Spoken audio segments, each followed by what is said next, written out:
조갑제 TV 시청자 여러분 안녕하십니까? 2020년 7월 20일 오후 3시 반입니다. 채널A 이동재 기자와 한동훈 검사장이 짜고 신라젠 관련 의혹을 취재해가지고 폭로하자. 이렇게 되면은 여권이 닫힌다. 이걸 총선에 이용하자.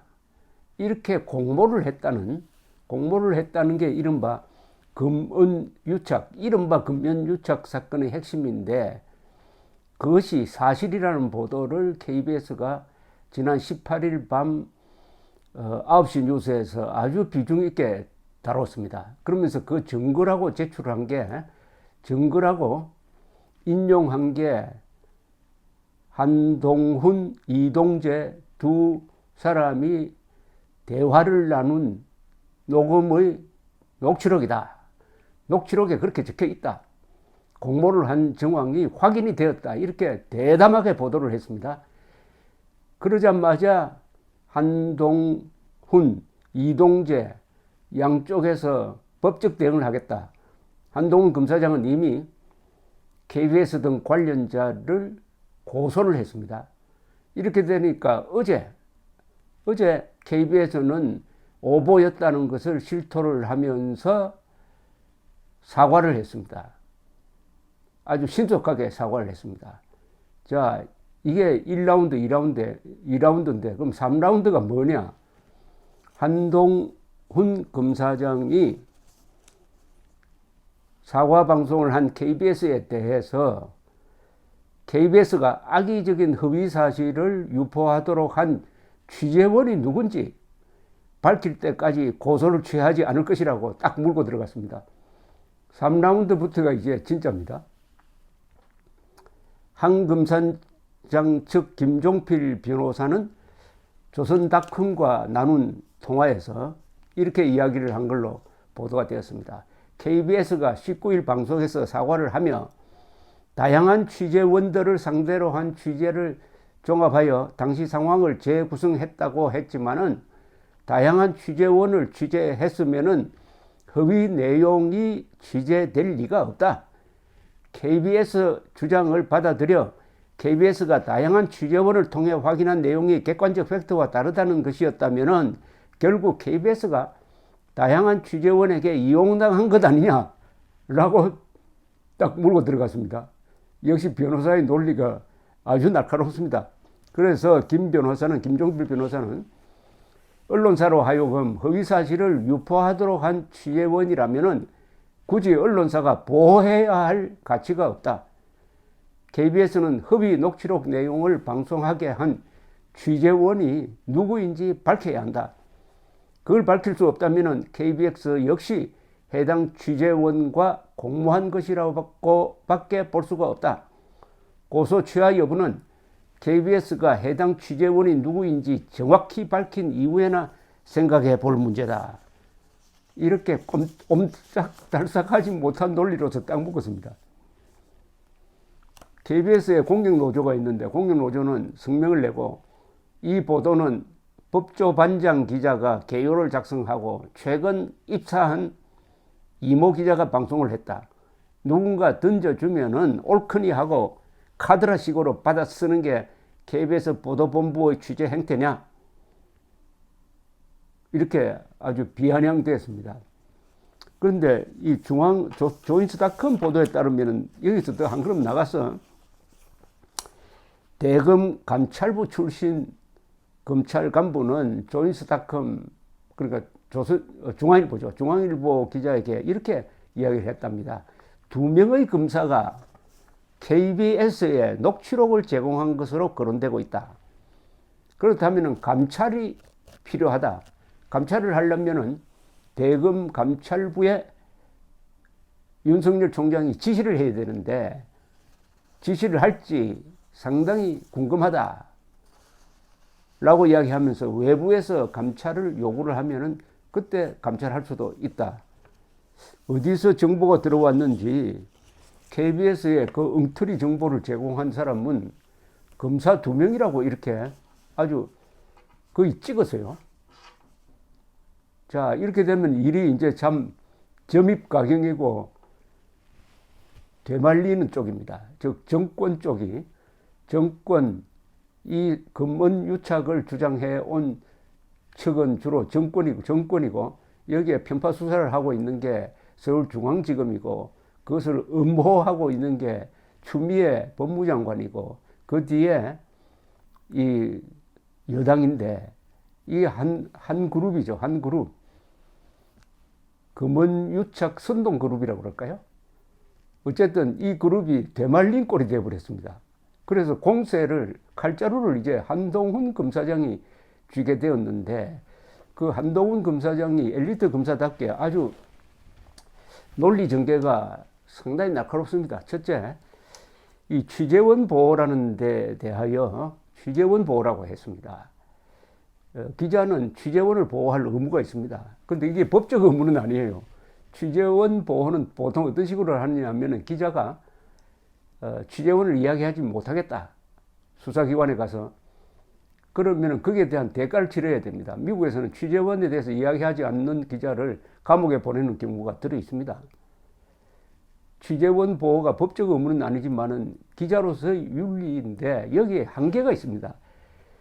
그 취재원이 진실을 제보했을 때만 그 취재원을 보호할 수가 있습니다. 그런데 KBS의 경우에는 취재원이 거짓말을 했습니다.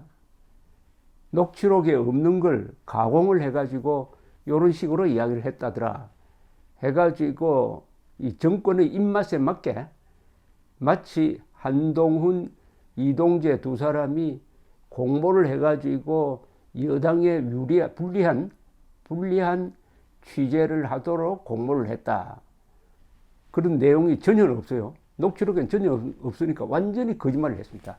이 거짓말에 KBS가 타버린 거죠. 그럼 누가 거짓말을 했느냐? 거짓 제보를 한 사람은 기자로서 보호할 의무가 없다. 언론의 윤리가 이 경우에는 취재원을 공개를 하는 게 윤리다, 이런 이야기입니다. 만약 그러지 않으면은 끝까지 이 거짓말쟁이를 KBS가 보호한다면은, 그때는 KBS와 정보를 제공해 준 사람, 그 사람이 검사일 가능성도 있습니다. 검사가 짜고 거짓 방송을 해가지고 국민을 속이고 KBS를 욕되게 하고 한동훈, 이동재 두 사람을 골탕 먹이려고 하는 공모를 했다, 이렇게 되는 거죠. 이게 진짜 검언유착입니다. 만약 그 제공한 사람이 검사라고 그런다면 진짜 검언유착입니다. 이렇게 볼 수밖에 없다라는 게 김종필 변호사의 아주 예리한 논리 구성입니다. 저는 이쪽에 편을 들고 싶어요. 그러니까 KBS는 이런 엄청난 오보를 했는데 슬쩍 넘어가려고 합니다. 일부 잘못된 것이 있다. 일부 잘못된 것이 아니죠. 완전히 잘못된 거죠. 완벽하게 잘못되었는데, 문제는 그 녹취록을 가지고 있는 사람이 누구냐 하면, 언론 보도에 의하면 양쪽입니다. 그러니까 이동재 기자가 부산에 가서 한동훈 검사장을 만나서 15분 동안 대화를 나누는데 동행했던 채널A 기자가 녹음을 했답니다. 그래서 이동재 기자 쪽에서 가지고 있습니다. 또 하나는 그 자료가 검찰에 압수되어 가지고 서울중앙지검에서 갖고 있습니다. 그런데 이동재 쪽에서 이 자료를 KBS에 주었을 리는 만무하죠.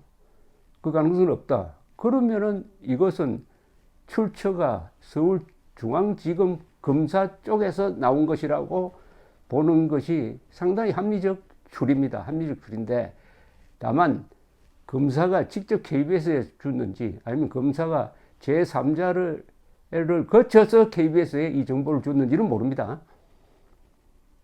그런데 녹취록을 그냥 준 것 같지는 않아요. 다만 이렇게 했다는 구두로 전했겠죠. 그 구두로 전한 게 잘못되었다, 이렇게 보여집니다. 그런데 이건 추측입니다. 지금은 감찰을 해봐야 확인될 수 있는데 충분한 의심을 서울중앙지검에 할 수 있게 되어 있습니다. 그러면 이걸 누가 밝혀야 되느냐? KBS가 일단 사과를 했으니까 사과에 대한 후속 조치로서 조속히 시안회에 조사위원회를 만들어 가지고 그걸 흔히 옴부즈맨이라고 합니다. 오보는 이렇게 이루어졌다 해가지고 취재원을 밝혀서 수사에 협조하는 게 맞습니다. 어차피 수사를 해야 됩니다. 한동훈 검사장이 고소를 했으니까 검찰이 이 관계에 대해서 수사를 해야 되는데, 수사가 들어오기 전에, 타율적으로 하기 전에 KBS가 맨날 자랑하는 거 있지 않습니까? 국민의 방송이라는 것 아닙니까? 국민의 방송이면 국민이 정확하게 알 권리가 있습니다. 그러니까 KBS가 결단을 내려야 합니다. 또 하나 이 사태와 관련해서 이상한 태도를 보이고 있는 게 동아일보입니다. 채널A, 그러니까 채널A의 모 회사가 동아일보인데, 동아일보가 이 사건을 너무나 축소 보도하고 있습니다.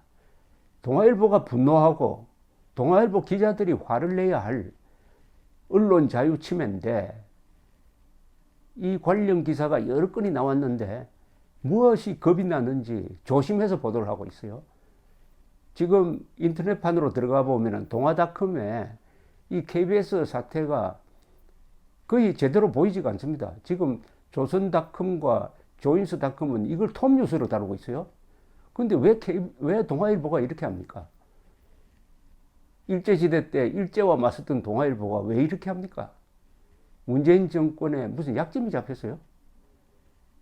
그러니까 동아일보 당사자인 동아일보가 또 이동재 채널A죠. 채널A가 이동재 기자를 그냥 해고시킨 다음에 보호를 하지 않으니까 다른 기자협회라든지 다른 기자들도 앞장서서 언론 자유 문제를 다루기가 좀 어렵습니다. 지금 동아일보의 행태는 언론 자유의 침해를 스스로 방치하고 있습니다. 동아일보의 맹성을 촉구하는 바입니다. 그리고 기자들이, 지금 전국의 기자들이 이 사태를 언론 자유 침해로 다뤄야 합니다. 자신의 문제로 다뤄야 합니다. 이런 식으로 정권의 부패 혐의를 파헤치는 기자를 구속한다면은 그것은 언젠가는 당신일 수도 있습니다. 기자, 당신일 수도 있습니다. 감사합니다.